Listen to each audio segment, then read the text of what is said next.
एबसुआ दिनै दालालनि रलखौ लागासिनो दङ जास्ट प्रमद बर'नि सिआरखौ बासायनायानो एबसुनि खामानि जानानै दं दा बिदिनो इडुकेसननि नामाव केम्पेइन खालामब्ला देनां इलेक्सनाव इउपिपिएल भट होहैलायगोन बिसोर नङा होमबा बे जाबाय कन्ट्रेक्टर ग्रुप एबसुआ दिनैनि तारिखाव मोजां 5 बोसोरनि गेजेरावनो बड' बिटिसि एकर्डआ बिटिआर एकर्डआ इमप्लिमेन्ट जानांगौना आन्दलन खालामनांगौमोन बिथांमोना मा दाख्लै खालामलाबायबाय माने एससिआरटिआव माबा बड' लेंगुवेज सोनांगौ एकाडेमिक अफिसार सोनांगौ लेखा नांगौ स्कुल प्रभिन्सियेलाइजनि नामाव आन्दलन खालामफ्लाबाय जास्ट बे नाटक बियो दा दिपेन बर'आ जाहैबाय सासे पलिटिकेल दालाल बे प्रमद बर'नि पकेटावसो दङ बियो इन्ट्र' भिडिअ जायखौ नुदों बियो सावरायनो जोबोद मोनसे आंगो बाहागो नागारथावै बाहागो जे दिपेन बर' सारा प्रमद बर' सारनि पकेटाव थायो दुलाराय बर' फरायसाया दालालनि खामानि मावदों बे खोथाखौ बिराद सावरायनो गोनां आरो बिनि फुल आपडेट्सखौ आं होनो थांगासिनो दङ बिनि सिगां माखासे खोथाखौ सावरायगोन लोगोसे दिनै कर्मि इउपिपिएलनि कर्मि बिथांमोनाबो दुखु मोननानै बिपिएफआव जइन जाफैदों आरो बिथांमोना मा बुंदों बेखौ जों खोनासंग्रोनि जे कर्मिफ्रा मावथिफ्रा रागा जोंबाय बा दुखु मोनबाय होनबाथाय बे पार्टिनि अस्तित्वआ थानो नारा इउपिपिएलआ थानो नाङा बेखौ जों लुबैया इन्डियाया मोनसे माल्टि पार्टि सिस्टेम बे हिसाबै अपोजिसननि रलखौ नांगौ दा दिनै रायजो राजाफोर रागा जोंनाय लिडारफोर रागा जोंनायाव आलादा खोथा फैयो पार्टिनि अस्तित्वआ नाथाय मावथिफोर रागा जोंनायाव माबादि थलं थथं जायो बेखौ बे भिडिअनि गेजेरजों नुनो मोनगोन नोंथांमोना so' hello' everyone one second welcome back to the channel दिनैनि गोदान भिडिअ नोंथांमोन बयखौबो गोसो गोथारै बरायदों लोगोसे आसा खालामो इसोरनियाव नोंथांमोन बयबो मोजां दं स' दिनै दुलाराय बर' फरायसा आफादा जे मोनसे प्रमद बर'नि पकेटाव गिदिंगासिनो दं बे खोथाखौ लानानै बिपिएफनि सासे गोख्रों दैदेनगिरिया मा बुंदों बेखौ सावरायनायनि सिगां आरो बेनि फुल आपडेट्सखौ होनायनि सिगां नैबे इउपिपिएलनि माखासे कर्मिफ्रा जे दुखु मोनदों बेखौ नायग्रोनानै लाग्रोदो बिपिएफ दलाव जयेन जानायनि खारना गोबां दं मोनसेल' बुंजाया थेवबो आं मोननैसो बुंनोसै गिबियावनो परिबर्तन सरकार होननानै बेसेबा आसा लानानै जोङो बेयाव बारसोमदोंमोन इउपिपिएलनि जानानै खामानि मावदोंमोन जेनेबा इउपिपिएलनि जेबो बिबानाव गैयाबाबो थेवबो बिसोरनि जाबायदि थगायनाय माने सरकार सलायनायफोरखौ नुनानै गोसोआव दुखु मोननानै दिनै जों बिपिएफआव हाबनाय जाबाय आरो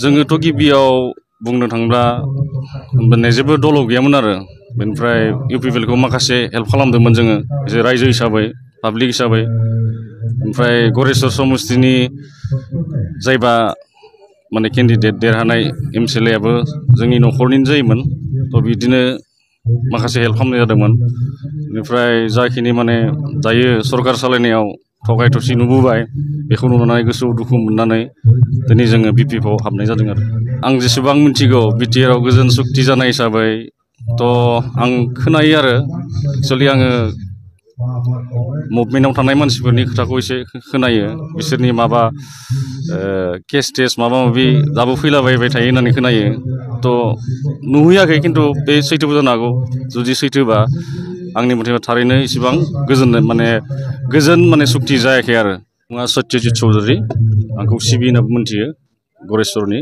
ओमफ्राय गिबियावनो नोंथांमोननि चेनेलाव फंनैसो बिबुंथि लाखिनो मोननायनि थाखाय गोजोननाय मोनबाय नुनो मोनबाय दिनै 2025 मायथाइयाव बिटिसि इलेक्सन जानो थांगासिनो दङ बे इलेक्सन खाथियाव दिनै माखासे मावथि मोनसे दोलोनि मावथिफोर ओंखारोबा बे दोलोआ थलं थथं जानो नाङा बे मावथिफ्रानो माबादि प्रमद बर' सारखौ दुखु मोनदों बिथांनि जेबादि हप्स एन्ड एसपिरेशन्स होनाय परिबर्तननि मुङाव बे खोथाखौ नोंथांमोना बुजिनानै बाय बिनि सायाव जरुर कमेन्ट्स खालाम लोगोसे दिनै मोनसे सावरायनांगौ बिराद गिदिर इस्यु जे दुलाराय बर' फरायसा आफादा दिपेन बर' सारनि नेतृत्वआव बिटिसि इलेक्सनाव इउपिपिएलनो भट हो होननायनि खायदा लागासिनो दं नामा दिनै बिथांमोननि दाख्लै इडुकेसननि आन्दलना जुदा दिगजों थांदों नामा रायजो राजाफोरनि नोजोराव बिथांमोना राजखान्थियारि माखासे लाबालाब बेनिफिट्सखौ नायदों नामा बे जों रायजो राजाफोरनि थाखाय बिराद साननो गोनां बाथ्रा आरो दिनै प्रहलाद बिथां बिपिएफनि सासे मैखोम दैदेनगिरि बिथाङा बुंबाय जे दिनै दिपेन बर'आ प्रमद बर' सारनि पकेटाव गिदिङो थारमाने दुलाराय बर' फरायसा आफादा कन्ट्राक्टर ग्रुप कन्ट्राक्ट मोननो थाखाय पलिटिकेल पार्टिजों सिथाबनानै थानो थाखायसो बिथांमोना आन्दलन खालामदों। बे खामानिखौ नोंथांमोना सानै हयै मावनोथ' साफा साफा दैदेनगिरिमोन, नाथाय बे खोथाया रायजो राजाफोरनि नोजोराव रायजो राजाफोरनि बिजिरनायाव जुदि बेबादि मोन्दांथि मोनोब्ला दिनै दुलाराय बर' फरायसा आफादनि भेलुआ बहा थांगोन?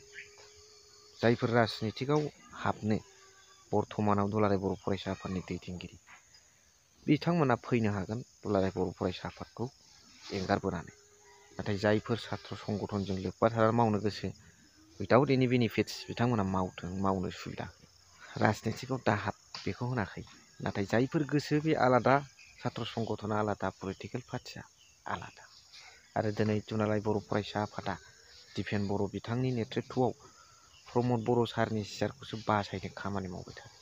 साननो गोनां खोथा, थारैनो लिडारजों लिडार बिथांमोना दुलाराय बर' फरायसा आफादनियानो होन BPFनियानो होन UPPLनियानो होन साननो हनो गोरों हिसाबै बिथांमोना मोनदांलायदों नामा मा उद्देश्यजों खारगासिनो दं? बुंनांगौ जायामोन थांनाय MP इलेक्सनावहाय दिपेन बर' सारानो NDA दिलीप सयखियानो भट हो होननाय खोथाखौ लानानैनो साननांगौ बायद' जादों खोमा। दा जों रायजो राजाफ्रा बिनि सायाव मा कमेन्ट्स हरबानो जाबाय। नेक्स्टआव बिनि सायाव आपडेट्स लाबोफिनगोन।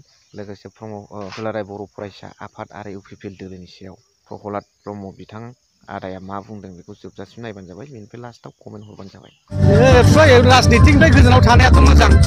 दा बै समावहाय आलादा रायजो दाबिदों हिसाबै मुभमेन्ट खालामदों, राजनितिकआव बाहागो लादों, बे आलादा सेप्टार थाबाय। दिनैथ' आन्दलनबो गैला नङा होमबा?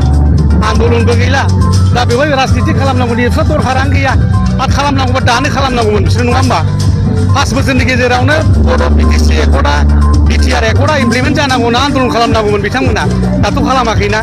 दा मा दाख्लै खालामलाबायबाय माने SCRT आव माबा बड' लेंगुवेज सोनांगौ, एकाडेमिक अफिसार सोनांगौ, लेखा नांगौ, स्कुल प्रभिन्सियेलाइजनि नामाव आन्दलन खालामफ्लाबाय। जास्ट बे नाटक बियो।